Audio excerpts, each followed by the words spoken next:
Dear learners, once again I welcome you all to the course BSW 042 Tribal Society.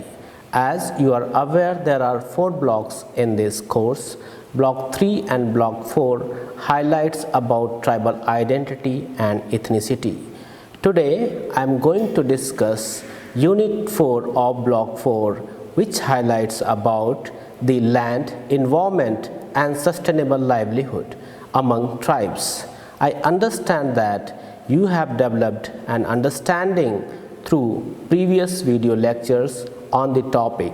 Proceeding further, I am sure that this insightful discussion with an expert who belongs to one of the native tribes of Arunachal Pradesh will surely enhance your knowledge on the topic. Today we have with us Professor Jumil Basar from Arunachal Institute of Tribal Studies, Rajiv Gandhi University, the lone central university of Arunachal Pradesh, to share her expertise. Madam, on behalf of the learner, I welcome you in this session. Thank you very much, Dr. Kaushalendra, for having me here. Dear learners, Arunachal Pradesh is the geographically largest state in the northeast India and also known as the land of rising sun and downlit mountains. Madam, on behalf of the learners, I welcome you in this session and I would like to put forth the first query. Will you please elaborate the concept of land, environment and sustainable livelihood in tribal society? Well, Dr. Kaushalendra, for that I like to start with a very Native American saying, Native American Indian saying, which says that treat the earth well, because it is not given to you by your ancestor, but you borrow it from your children. So therefore, in that sense, when we talk about tribals, the ideology itself is like that we don't own the resources. We are here to take care of it, to use it for some time, and therefore we need to protect it also for the future generation. So sustainability as such is ingrained in the very philosophy, tribal philosophy or indigenous philosophy on use of resources. Natural resources, of course, occupies a central position in tribal life and worldview. And therefore land, forest and water are the primary sources of subsistence in any tribal community, and therefore they have a very intricate and complex relationship with these resources. And therefore what happens is that they develop a very symbiotic kind of a relationship, and since it is symbiotic, therefore use of resources in tribal communities is non-exploitative. And this leads to a relationship where nature is often revered and often feared at times. So there are several examples for this. For example, if you talk about the totem animals, or if you, even in Indian case, if you look at the Niamgiri hills, which is revered by the Kont tribe, and they feel that their survival depends on this mountain, and therefore they were protesting the bauxite mining recently. And such kind of ideology becomes the guiding principle of resource use, and therefore in a way the tribal life or the use of resources as such is sustainable. Thank you for your precise perspective. How do you explore the relationship between land and livelihood of tribals? Has it changed over the time? Well, land is one of the major resources. It is the major source of livelihood in a tribal community, and it is, of course, a means of production too. So tribal community is centered on land and other land-based resources, and land continues to occupy a central position in tribal livelihood. For example, if you look at the recent data, which says that 90% of the tribal depend on land for their mainstay. And however, land is not just an economic asset for the tribal. It is, in terms of survival resource, but it is also a social, cultural, and political, asset. It has, socio-cultural significance. As far as changes are concerned, I'll say that land still remains a significant asset in tribal community, and they still derive their resources for subsistence from the land. But however, over the years there have been changes, And these changes have been triggered by different agents, like change in pattern of ownership, the land laws, and even the change in the ideology as such, the tribal worldview as such. For example, in sense of ownership, I'll just give you an example from the census 2001-11. So in terms of growing landlessness among the tribals, there was a comparison between census 2001 and census 2011, and it was found that proportion of cultivators, tribal cultivators, reduced by more than 10%, and whereas agricultural labors among the tribal increased by 9%. And it also says that around 3.5 million tribals have left agriculture and agri-related activities. So obviously there is a change, there is a shift, maybe because of shift in the form of economic activities they do, but still land is very significant for the tribals. Thank you, Professor Jumir, for your specific clarity on relationship between land and livelihood of tribals. Moving on to next, what are the contributions of forest and environment towards sustainability of tribal livelihood? Please share some emerging concerns in this regard. As I've said, tribal society is critically dependent on natural resources, and sustainability of tribal livelihood centers around the judicious use of natural resources, especially the land and the forest. So forests provide livelihood, and I'm not again saying only the basic economic requirement of subsistence like food, fuel and fodder, but it also gives recreational, religious, social and cultural needs. And there is therefore very deep interlinkages between and dependence between the tribes and the forest. And for example, many of the scholars, I'll take the example of B.K. Roy Burman, who has described tribals as children of forest. It itself shows the intricate relationship or the codependence that the tribes and the forest have. And further, also the United Nations report on tribal development states that tribal people in generally derived, either directly or indirectly, a substantial amount of their livelihood from the forest. So forest is an important, agent in sense of acquiring livelihood, also in sense of acquiring other sociocultural, needs that the tribe has. So it assumes a very important position for the tribal as such.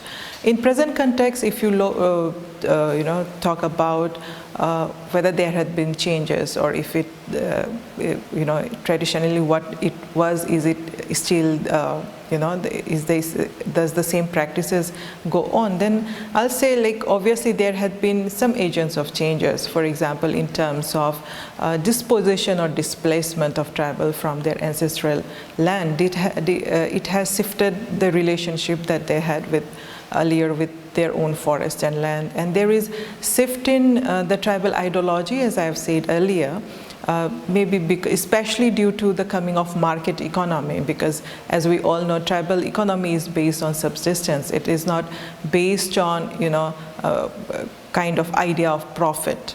So there is a shift now, and we can here also in Arunachal also we can see a lot of forest product making it to the market. So obviously there is a shift in ideology also.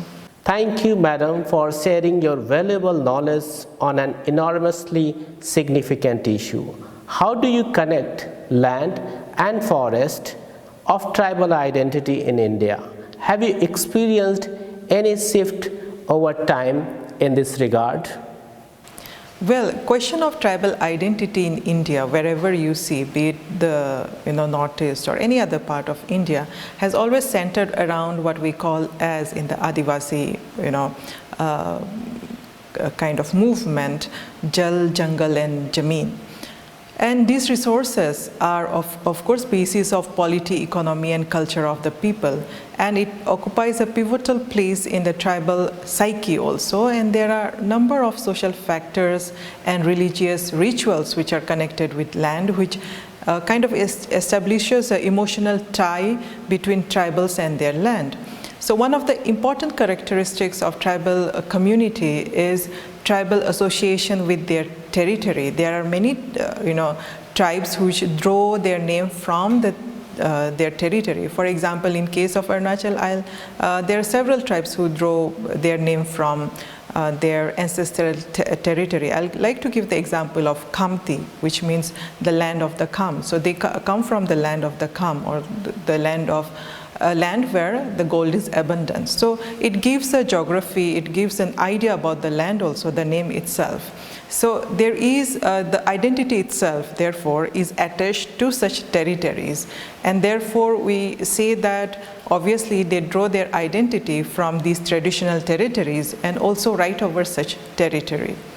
As far as change in this an identity, I think that there has not been not much shift in drawing identity from traditional territories. If we look at present also, many of the folk songs or even the present songs, it describes such territory and from where people have shifted.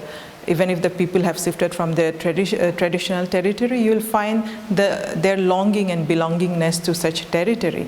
So I don't think there is much shift when we talk about identity and territory. I think territory remains one of the important factor in defining a tribal identity. Thank you for your important insights on the issue. Moving further, for making the tribal livelihood pattern more sustainable, do you think there should be a coherent relationship between forest and tribal economy? I feel there is already a coherent relationship between tribal and their forest. What is needed is strengthening it, recognizing it, and respecting the tribal worldview and wisdom. Tribal ecological knowledge needs to be treated at par with any other knowledge system. And for sustainable future, I think we need to relook into tribal ways of life and their relationship with nature. So indigenous knowledge system has been recognized at the world level and the world platform as a basis of sustainable living. So in Indian context also, we need to recognize the tribal traditional knowledge system. And such knowledge system at the present context needs to be documented and protected via some legal mechanism. Thank you, Professor Jomer, for such a specific response. Moving ahead, I request for your reflections on what is value of land ownership in tribal society. Is it symbol of power and wealth, or just a means of production and livelihood? I won't say it is just a means of production and livelihood. Land is connected with the tribal sense of history, and it is a symbol of status or social prestige also. So land ownership in a tribal community has twofold. One is the individual ownership and other is the community ownership. These two forms of ownership gives social dignity, economic viability, and a sense of security. And it also, in present context, ensures gainful employment and a place for permanent residence, a sense of belonging, and socio-psychological security. And apart from livelihood, the sense of community ownership, it also, in a sense, build the community solidarity, because the community identifies with such communal ownership of resources. They believe that it belongs to the entire community rather than an individual. So in that, it strengthens the feeling of the community also, we feeling in the community also. So, but however, land in tribal society has always been associated with some form of social status, and it also corresponds to the idea of power relationship. For example, in a chieftainship society, if we see, we find that chief usually has an absolute right over the land, while others have a usufructuary right or the use right, and the right of the chief over the land is recognized by the other people. So we have, and when we talk about land, is it just a form of livelihood? No, because also if you look at all the tribal uprising, most of these have been associated with the land rights. If you talk about the Chota Nagpur tribal revolt, the Munda rebellion, Kol rebellion, or the Rampa rebellion, all had to do with discontentment caused due to land loss. So land is not seen only in form of gaining livelihood for the tribals. Thank you for such a significant information on land ownership. Coming to next, what has been the trend so far, the indigenous ways of environment protection? For the benefit of the learners, would you please throw some light on it? Dr. Kaushalendra, the tribal worldview itself has been the indigenous way of environmental protection. The tribe look at themselves as part of the whole community of being and not being at the apex of evolution or apex of the entire creation, unlike the Cartesian view of man and nature, which divide man and nature. So for a tribal, it is a holistic world, and he is just a component in one component of that holistic world, and therefore there needs to be a kind of harmony between every aspect of the world that he lives in, and therefore in tribal worldview we find a lot of respect for nature. And also in all tribal culture, as I've said, there is a respect for nature, and there are spirits which are associated with most of the natural objects, many of the natural objects. So even the nature is given is given a power in sense of something that's supernature, something that's beyond human, right, and something that can control human. So nature exists in the realm of the supernature also in a tribal worldview. So we see lots of tribal tribal worldview, lot of tree spirits, the varieties of tree spirits, then spirits of river, mountain god, etc. And therefore there is an innate reverence for environment, which in turn check overexploitation. And for example, also there are several sacred forests. You must have heard about sacred forest. You can talk about the Sarana in Jharkhand, you have Deorai in Goa, in Meghalaya we have Lone Niam. There are sacred lakes, sacred animals which cannot be hunted, the sacred animals and all. And from the sacred forest you cannot take out vegetables, or you cannot exploit that sacred forest. So there is in tribal worldview itself the indigenous way of environment protection. It's ingrained in the tribal worldview. Thank you for such a wonderful rejoinder. Proceeding to next, do you have any indigenous mechanism or system to uphold sustainable livelihood in your tribal society? Kindly share your expertise for the benefit of the learners. Well, as I have said, yes, the worldview itself is a mechanism, and therefore, as I have said earlier, it needs to be documented, it needs to be protected, and it needs to be treated at par with any form of knowledge that's there. However, cultural and social practices also have politico-administrative systems. So in a sense of management, tribal council play an important role in resource management. And the exploitation of resources, of course, are guided by such social and cultural norms.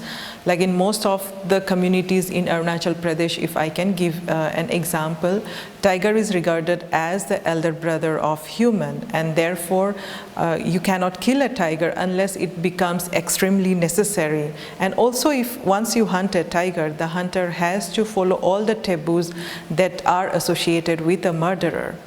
So you can, so killing of a tiger is equivalent to committing murder.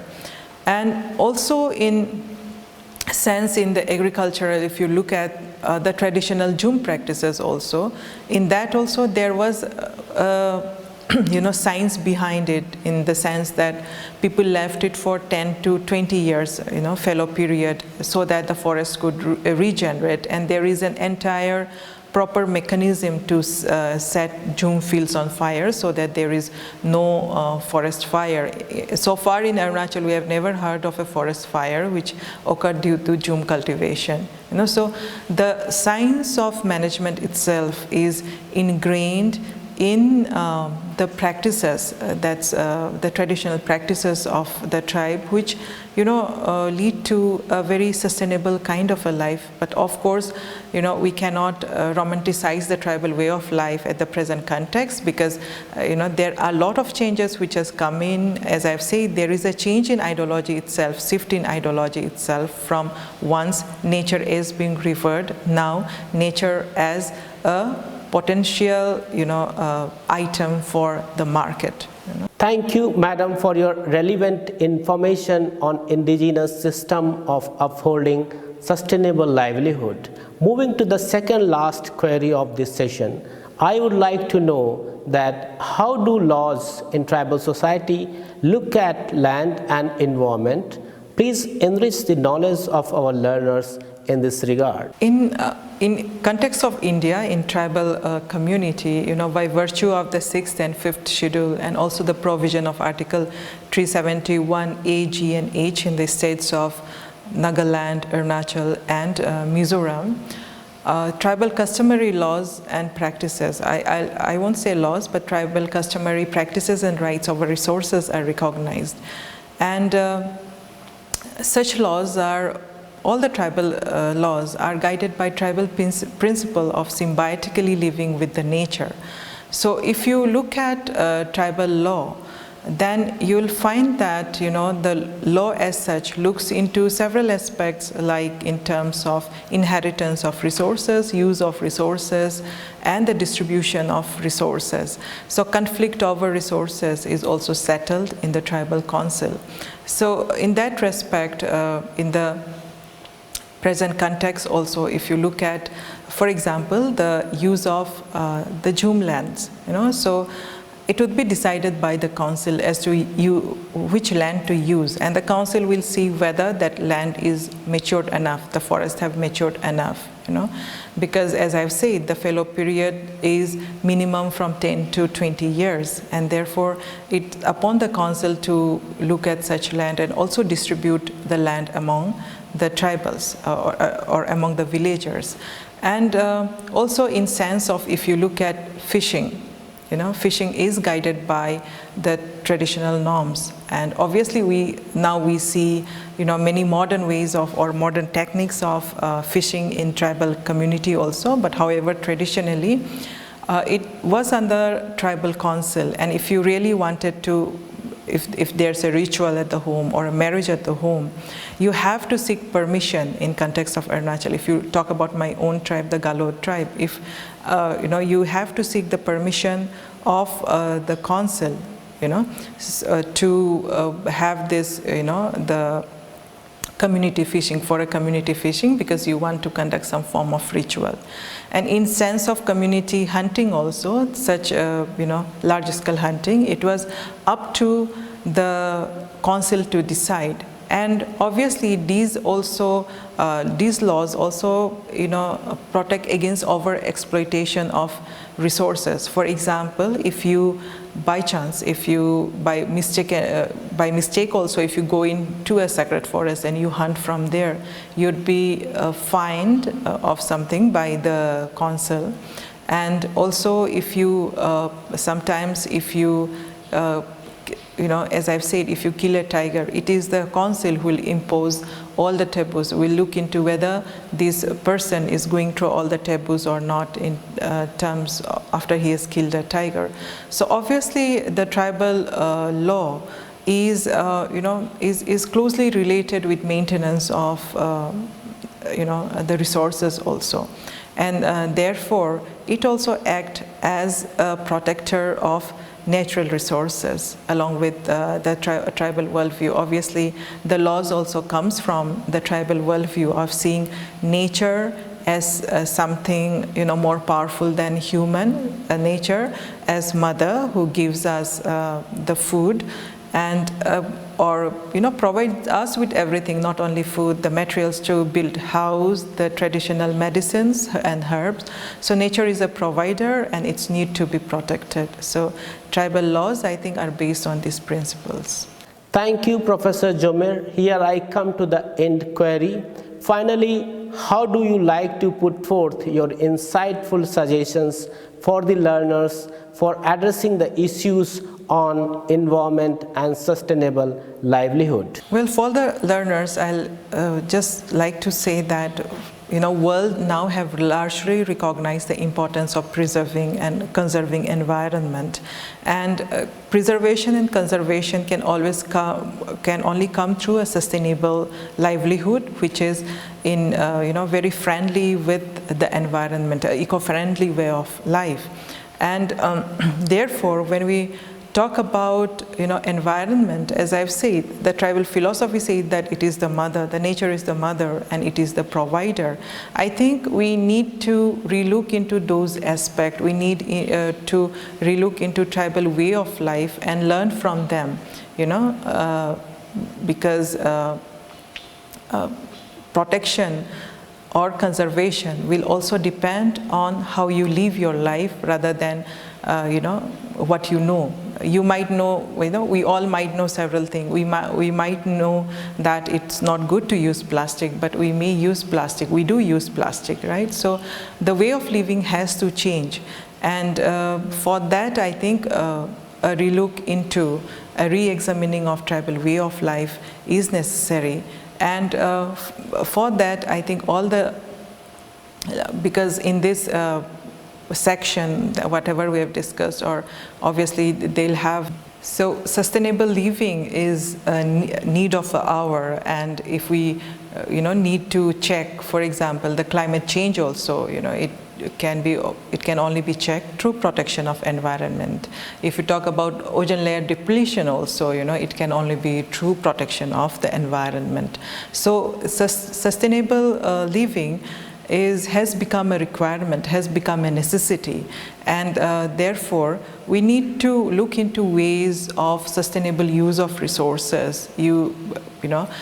For example, if you talk about Gandhi's quote of economy of permanence, and where he talks about a sustainable form of a living, I think we have to go back to such form of living so that the environment is sustained, so that the nature is managed well, and so that we leave this nature for the future generation also. Thank you, Professor Jomer, for sparing your valuable time and providing insightful inputs on different aspects of land, environment and sustainable livelihood from Block 4. Thank you very much. Thank you very much, Dr. Kaushalendra. I am sure learners might have enriched their knowledge with the required information received from your end. Dear learners, with this I close the session. This was the last unit of Block 4, which highlighted the different aspects of land, environment and sustainable livelihood among tribes. So keep learning. Namaskar.